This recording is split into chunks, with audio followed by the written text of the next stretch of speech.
Welcome to episode 35 of Let's Talk Money with Wendy Silibi.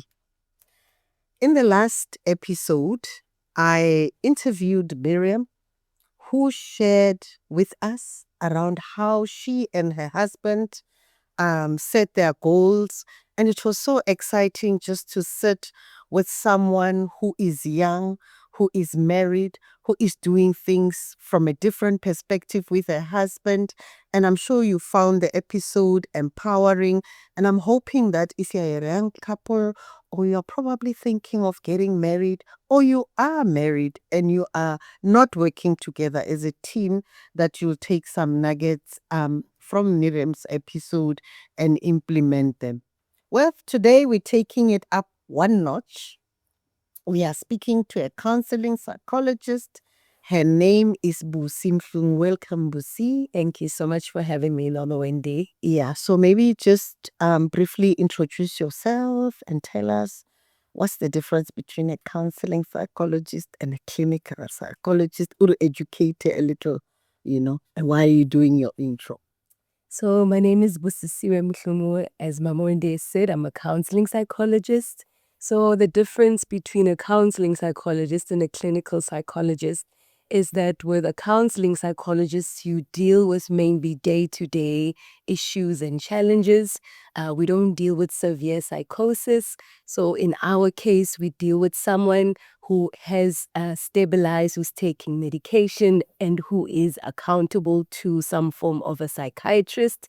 And then with a clinical psychologist, they deal with the severe psychosis. So a clinical psychologist, you'd find them mainly in your local clinics, in psychiatric institutions and psych wards. So they deal with those severe psychological cases where you find that the person has to then be referred and to be institutionalized. Okay.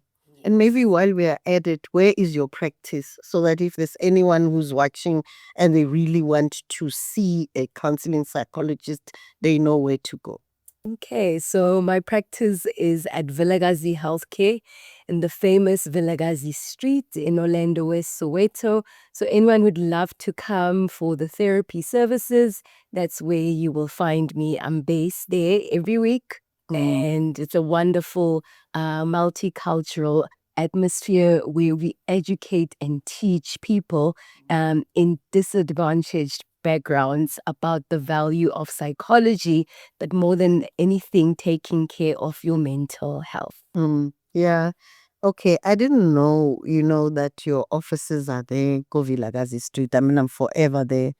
And it was only when I went to your offices that I realized that I've been driving past them all the time. Anyway, today I just want us to focus on strategies that can help us to be resilient. I think from the beginning of the year, other people started Cabo November. When I interviewed Miriam, she was telling me how they start setting goals for the next year, Cabo November. By December the 31st, when they go to the crossover service, they've already finished everything. They even bring everything to the crossover service. So, we are right almost at the end of the first quarter. We are at the end of March almost. A lot of people have already put down their goals, their vision. They're already in implementation phase. So it's always good to start. It's easy to start, but very hard to finish strong. So I think I'm excited that we're just going to look at strategies that can help us to be resilient, because every vision will face obstacles along the way. What do we do from a psychological standpoint? Because, these things can have an impact on you psychologically, because you've set these goals, you are full steam, and then these obstacles come, and when they can derail you. Ne?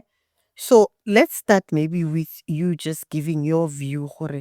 Why do you think it's important that we set goals? And I think it's a great question. It's important that we set goals for our lives because they give us a sense of direction. You know, you spoke about people writing down their visions beginning of the year, setting goals and New Year resolutions. And by writing it down, you're basically then declaring it, but more than anything, it's something that you are committing yourself to doing. And every time when you bump into the diary or whether it's the vision board, it's a constant reminder of this is the sense of direction that I want my year to take. But more than anything, it gives you also a sense of purpose. So what is it that I'm being motivated to do this year so that my year isn't like how last year was? And more importantly, it's the sense of growth that comes with being able to write down that goal. You grow as an individual because the goal is supposed to challenge you, but more than anything, bring out the potential that's always been there. You know, so part of it is also encouraging yourself and being in that space where you're growing and finding that you're challenging yourself to do more things. But by the time the end of the year comes, at least you are happy that you would have gone out of your comfort zone and achieved something which gives you that sense of purpose. Yeah. Yes. And I like it. I like what you're saying because indeed, it gives you a sense, vision gives you a sense of purpose, and purpose is the reason that something is being done. So without vision, you can't have a purpose. And then obviously when you have a purpose, the next in line is setting goals. So, they always talk about these SMART goals, how people must set goals that are measurable, that are achievable, that are time bound, and stuff like that. And of course, we've already done that. I think many of us, I for one, have done a vision board this year. I don't usually do it. I always do it in my head. So this time around, I decided to let me literally host a vision board session with my family, and we all sat down and we all did our vision, and it was quite interesting. The way that we did it, I think it was totally different. I had different and new insights, and then we've got them. That's why I was reviewing it, and already I have run into a few obstacles as we are beginning the year. So I just want to ask you, Hur, how do I build resilience? Or someone who is watching, who is already maybe reviewing like I do, because I have made it a conscious decision to review at least every second month to see whether I'm still on track. And so I've realized, Borai, I'm not on track. How do I build resilience? So resilience is basically the ability to bounce back, to still make progress regardless of the challenges and obstacles that come your way. And you ask, how do I then build the resilience when these obstacles come and discourage me along the way? I think it's important to try to identify perhaps what are those obstacles. You know, failure comes to a lot of us. But I think it's helpful to review what happened and from there build on it and find out what can I do differently this time around. Because most of the time we camp on the failure. But by looking at other possible solutions to still achieving the same goal, it can help you to make progress. Other ways that we can help, build ourselves resiliently when obstacles come our way, it's important to also keep a supportive, support system around you. So who are the people you spend your time with? What are they speaking over your life? Are these people that are able to motivate you during tough times? Are these people that are able to carry you emotionally? Because those goals can be quite discouraging when they're not achieved. So it's also important to have a very strengthened, nurturing support system with you. Another way of building resilience is self-care. We preach this a lot as psychologists because remember, if you take care of yourself, if you take care of your body, your mind, then you are automatically building yourself up fully to be able to be competent, not just physically, emotionally, and mentally, but as a whole, to be able to sustain yourself throughout the entire year to achieve these goals. And one other thing also that's important is for us to be able to get into that part of being more grateful. So when we practice the gratitude part, it puts us in a place where we're optimistic, where we're thinking more positively that though it didn't go the way I had expected it to, but I can use different strategies to be able to still get to that goal. So when I practice gratitude, I am thankful for the progress that I've made. And I'm grateful that I still have time within this year to still be able to achieve those goals. So the gratitude again shifts you away from camping on the failure, but puts you in a space where you are a lot lighter, you're more positive and kinder. And one thing that we often forget, Mama Wendy, is shifting away from the negative self-talk. You know, these conversations that we have with ourselves, they can either build us up or break us down. So it's important to be kind to yourself, to speak words that will encourage you even in the midst of the obstacles, because I can encourage you, but remember the self listens to you the most. So it's trying to be more kinder as well, even in our self-talk. Yeah. Okay, so you spoke about, there's quite a lot of nuggets from what you've just said. You spoke about self-care, that we must be careful around how we treat ourselves. We must be kind to ourselves, look after ourselves, and understand that it's not only just about setting goals, but it's holistic, how you take care of your physical, your emotions, and all of that. But I think you touched on a very important aspect as well, where you were saying who is in your life, who is speaking in your life, because in my book, I do speak a lot about the power of words, what you say about yourself, because sometimes we self-sabotage. So you write this vision, you have these big dreams, and then when you speak negative on those dreams, on those goals, or you allow others to speak negative around that. So I wanted to just build on that and talk about self-compassion, because sometimes we are too hard on ourselves, and as we are building this resilience, what role does self-compassion play? I think self-compassion plays a very important role. Because you are then communicating to yourself that it's okay to fail, that it's not the end of the world. And, it's so ironic, Mama Wendy, because we're able to be just as compassionate and kind and merciful to others. But when it comes to returning those same qualities back to ourselves, it's hard. Because like you said, we come from backgrounds, we come from traumas, we come from, childhood challenges that have put us and boxed us into the small world where we only see ourselves based on our past failures. But the self-compassion that then puts you in a position where you're more kinder to yourself. You are seeing the failures and the challenges not as the end of the world, but to say to yourself that this can be an opportunity of growth. And it can be an opportunity of learning how to forgive yourself.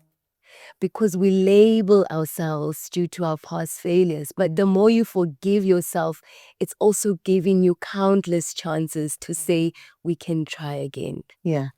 And by the way, for everyone who's watching, we are talking about finances. However, this conversation is holistic. So I love the fact that, we're approaching it from a holistic perspective, because let's be honest, sticking to your financial goals comes with a lot of challenges that derail you along the way, and then you start having limiting self-belief about yourself, and then the impact, you tell yourself, Rana, I was talking actually to a lady that recognized me. I went to post books at one of the stores, and so so after I posted the books, I went in to buy a few items. So I was paying at it, and she says, "Yo, Mama, you know what? I try and follow. I watch your podcast. I try and follow everything that you say we must do with our finances, but every month I fail. You know, I try and I fail." So I listened to her, and then I said to her, and she says, I don't think I'll ever be financially free. So that's a self-limiting belief. I mean, how do we overcome that? So what I did, I just went to the car, got a copy of my book, wrote a nice message for her, motivating message, and gave her the book. But if I am someone that utters such statements as that lady, how would you advise me to overcome these limiting self-beliefs? I think you said it earlier. Our words are very powerful. And I always say to a lot of my clients, a lot of the dysfunction that we go through starts in our mind, so in our thought patterns. And if we're making an example of this lovely lady, you find that a lot of us struggle with these self-defeating thoughts. They become so intrusive that they end up putting you in a position where you don't end up achieving the actual goal, because you're so fixated in the intrusive thoughts and the negative thought patterns that keep you in a position where you keep failing, you keep repeating the same mistakes. So what I would say to her is, apart from just identifying what is it that keeps you in the same place over and over and over again, I'd say change your thought patterns. Change your attitude in terms of how you are then approaching this new lifestyle of changing your finances. Because I believe that a lot of the people will look up to, even you, Mama Wendy, when it comes to managing our finances, they had to let go of certain habits. But remember, what keeps us into certain negative habits? It's our thought patterns. Yeah. You feel like this is the way. However, there are many other possible ways. So even your attitude in how you approach this goal, and even in encouraging her, now that you've seen that it's hard to do it on your own, who can you seek out help, accountability, and new strategies from, so that it's not that you remain at the same point 6 months down the line again? Yeah. Yes. And I think you're touching on a very important thing there about an accountability pattern. That in everything that we do, even with our financial goals, have someone that you share what you are doing with, so that they can walk the journey together with you. And I know sometimes when it comes to money, people don't want to talk about money. We all want to put out that facade. We've got things together. No. When it comes to finances, I've got them in check. And yet you're probably struggling. But when you have an accountability partner and all you say to them is, you know what, this year I've set goals. I want to grow my investments. And every month I want to do, a few things. You don't have to go into greater detail.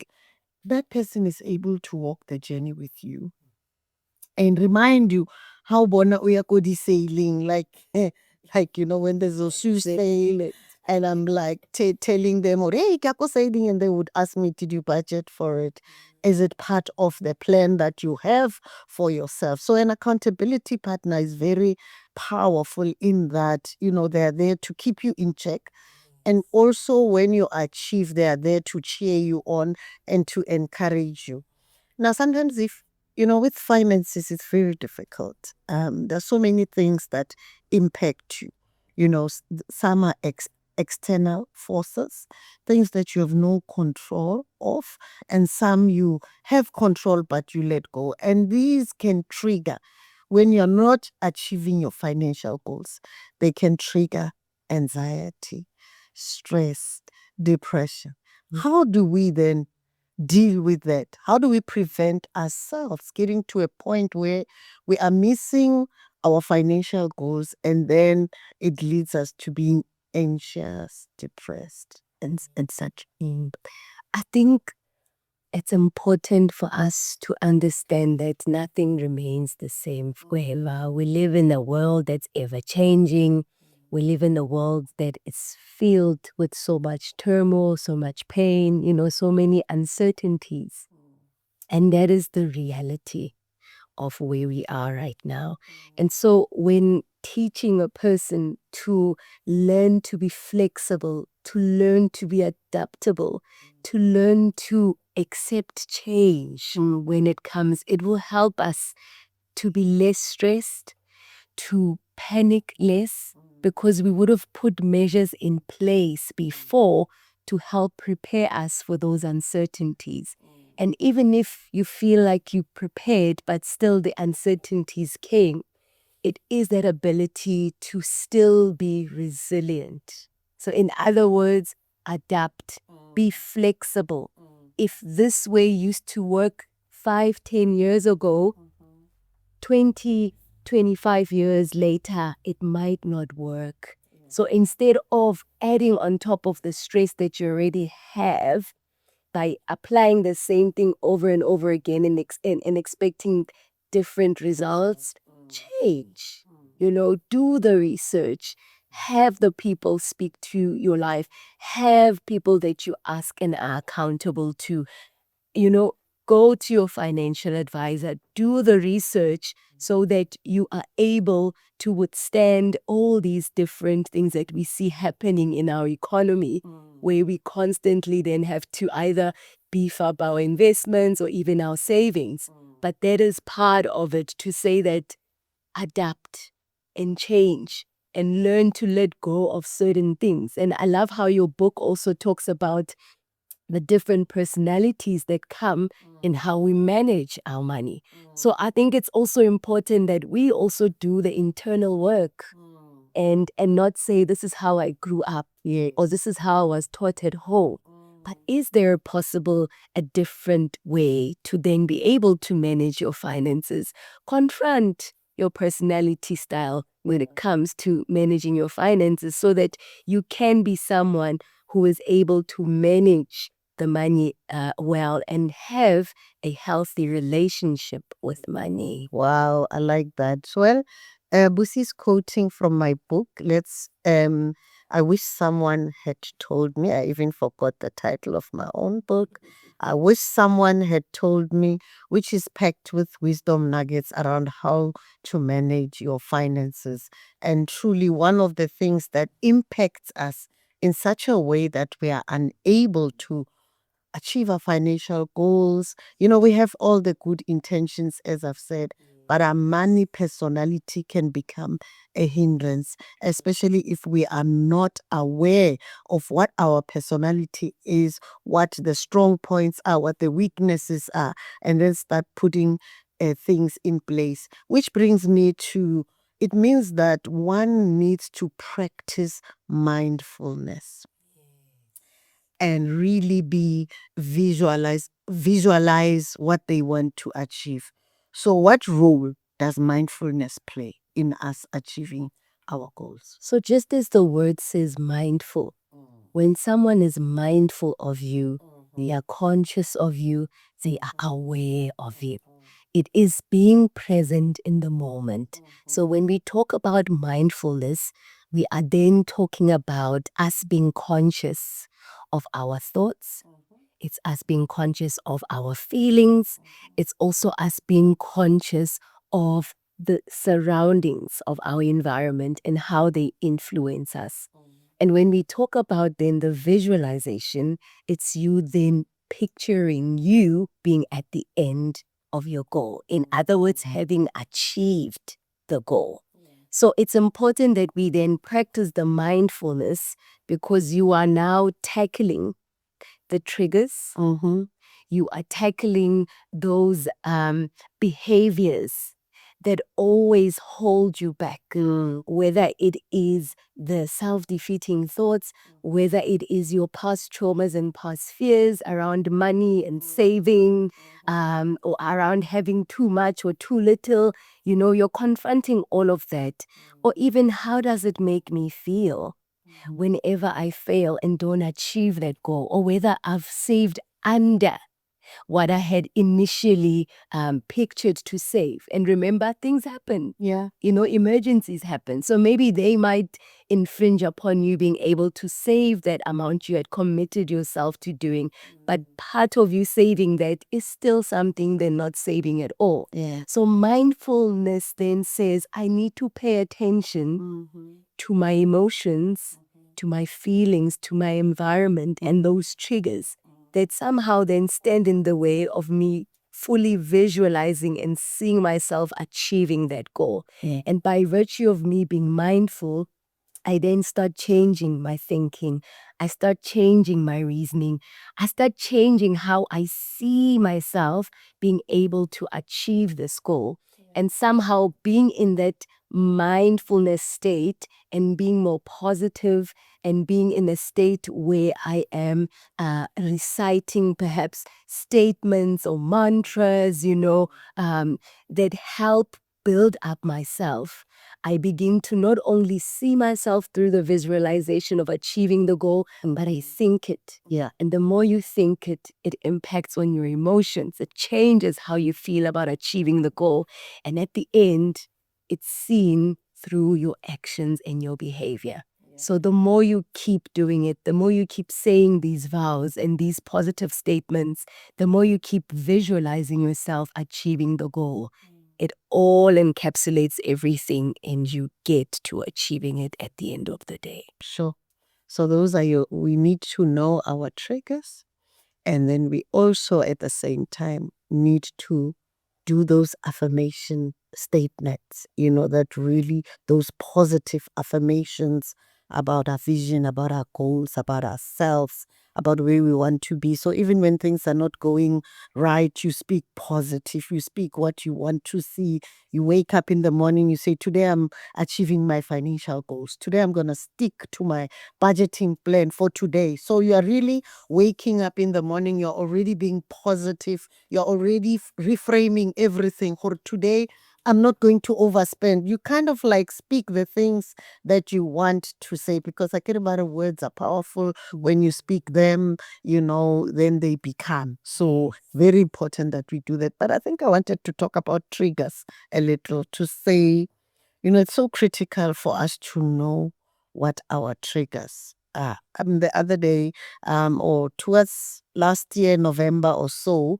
I think a few weeks before, kind of maybe some Black Friday, we did an episode where we were talking about Black Friday and some of the triggers. And I mean, I know my triggers, and I think it's important for people to know their triggers. So I avoided the malls completely.